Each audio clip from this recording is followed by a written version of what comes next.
안녕하세요. 말씀이 삶이 되기까지 바이블 라이프 이은민 목사입니다. 우리가 신앙생활을 하면서 드는 헷갈리고 궁금한 부분을 함께 나눠보려고 합니다. 오늘은 그 첫 시간으로 11조입니다. 11조를 꼭 해야만 하나요? 혹은 11조를 재정이 약한 다른 교회에 하면 안 되나요? 이런 궁금증들입니다. 중요한 것은 왜 이런 질문을 하게 되었냐는 것이지요. 우리가 내적인 부분과 외적인 부분으로 나누어서 생각할 수 있을 것 같습니다. 첫째는 11조를 하기는 하지만 내 마음에 감사와 기쁨과 보람이 없기 때문이지요. 둘째는 외부적인 요인입니다. 나의 의사가 반영되지 않은 다양한 명목의 헌금 봉투들이 등장한다라는 겁니다. 더 나아가서 교회 재정에 대한 비민주적인 의사결정과 왜곡된 집행으로 인한 불신과 또한 불만이 우리 마음 가운데 자리하고 있기 때문이지요. 결론부터 말하자면 11조는 신앙의 본질이 아니라 수단입니다. 따라서 자신의 신앙의 양심에 따라서 해도 되고 하지 않아도 됩니다. 11조를 안 한다고 해서 저주를 받거나 11조를 한다고 엄청난 부귀영화가 보장되는 것이 아닙니다. 우리 하나님은 모든 만물을 만드신 주인이십니다. 즉 부족한 것이 없으신 분이시지요. 더 나아가 하나님은 인간과의 어떤 협상의 대상이 아니십니다. 그럼 왜 성경과 교회에서는 11조를 그렇게 강조하는 걸까요? 거기에는 중요한 이유가 있습니다. 바로 11조는 하나님의 공의와 사랑을 구체적으로 또 실질적으로 드러내는 데 있어서 유용한 수단이기 때문에 그렇습니다.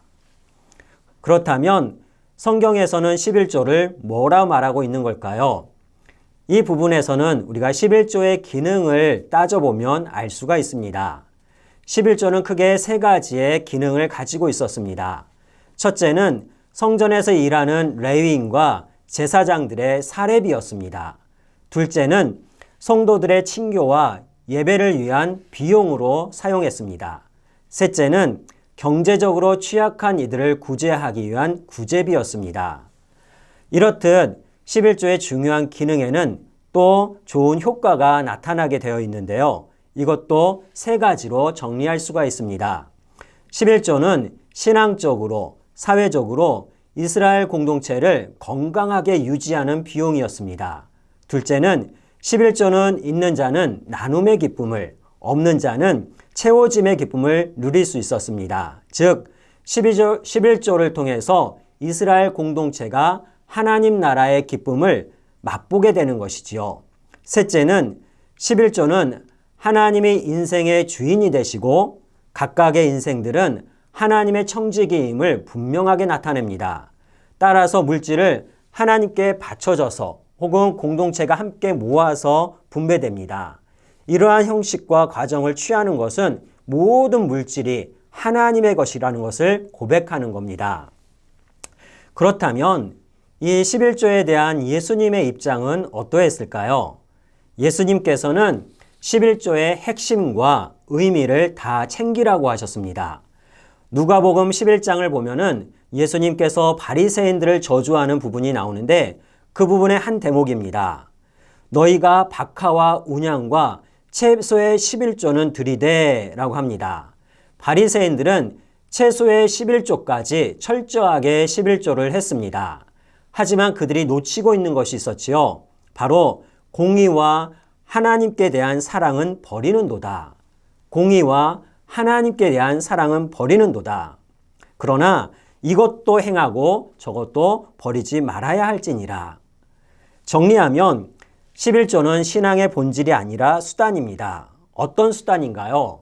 바로 하나님의 공의와 사랑을 뚜렷하게 드러내는 실질적이고 유용한 수단이었습니다. 즉 11조를 통해서 개인과 공동체와 사회가 하나님의 공의와 사랑에 함께 참여하고 함께 누리는 것이지요. 우리가 다시 원래 질문대로 11조를 꼭 해야 하나요? 재정이 연약한 다른 교회의 11조를 하면 안 되나요? 이에 대한 답을 우리가 생각해 봐야겠죠. 이에 대한 답은 신앙의 양심으로 선택하시면 됩니다. 단 두 가지. 첫째, 교인의 의무와 둘째, 성도의 권리를 충분히 고려해서 선택하시면 됩니다. 먼저는 교인의 의무입니다. 교인은 자신이 속한 공동체에 대한 의무가 있습니다. 따라서 자신이 소속된 교회의 일원이라고 생각을 한다면 공동체의 유지와 또한 예배와 친교, 선한 사역, 구제를 위해서 본인이 소속된 교회에 11조를 해야 합니다. 이는 공동체와의 약속입니다.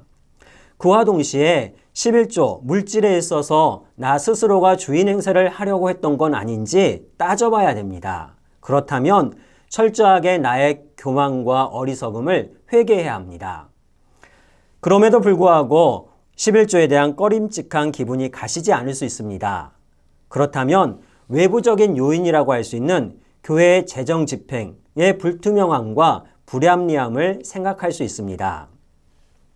성도는 복음의 신앙을 위해서 양심의 자유를 주장할 수가 있습니다.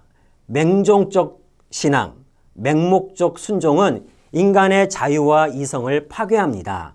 정리하면 인격적인 하나님께서는 맹종과 맹신이 아니라 이성적이고도 자원하는 신앙을 원하십니다. 베레아 교회의 성도들처럼 맞는지 틀린지 분별하며 하나님을 섬겨야 됩니다. 따라서 먼저 재정이 연약한 다른 교회의 11조를 하기 원한다면 공동체가 함께 모여서 의사결정을 하면 됩니다. 예를 들어서 성도들이 개인적으로 1년에 2번 정도는 다른 교회의 11조를 할 수 있다. 이렇게 논의하고 정하면 됩니다. 더 나아가 교회 재정이 개인이나 특정 한 부류의 이익과 의사에 좌지우지된다면 교인의 의무를 유보하거나 거부할 수 있습니다. 즉 11조를 하지 않아도 됩니다. 성도는 사람이나 조직에 소속된 종교노예가 아닙니다. 성도는 구원받은 하나님 나라의 백성, 자유인입니다. 그리고 11조는 하나님의 공의와 사랑을 확실하게 드러내는 수단이기 때문에 그렇습니다. 끝으로 11조에 대해 3가지 기억할 것이 있습니다. 첫째, 11조를 통해서 주인 되신 하나님과 청직이 된 나의 자리가 분명해져야 됩니다. 둘째, 11조를 통해 하나님의 공동체가 건강하고 또 아름답게 확장되어야 합니다. 셋째, 11조를 통해 청지기로서의 감사와 기쁨과 보람을 누릴 수 있어야 됩니다. 지혜롭게 분별하셔서 11조를 통해 하나님의 공의와 사랑에 참여하고 누리는 행복한 성도가 되시기를 주님의 이름으로 축복하고 소망합니다.